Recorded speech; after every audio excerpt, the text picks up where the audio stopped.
இந்த கோதுமை வாங்கி ஒரு வாரத்துக்கு மேலே ஆகுது. போன வாரமே வாங்கிட்டேன் அரைக்கணும் மாவு இல்லைன்னு சொல்லிட்டு.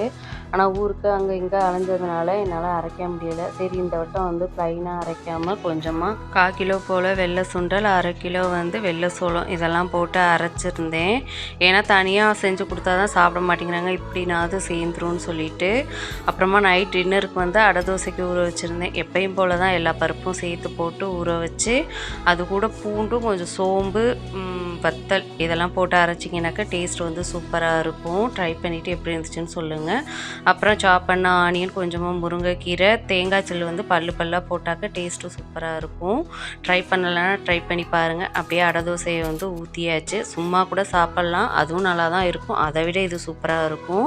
எங்களோட ஃபேவரட் வந்து அடை தோசைக்கு நாட்டு சக்கரை தான். உங்களோட ஃபேவரட் என்னன்னு மறக்காமல் கமெண்ட்டில் சொல்லுங்கள். முட்டை அடையை ஊற்றி நைட் டின்னரை வந்து சூப்பராக சாப்பிட்டாச்சு. நாளைக்கு ஒரு வீடியோவில்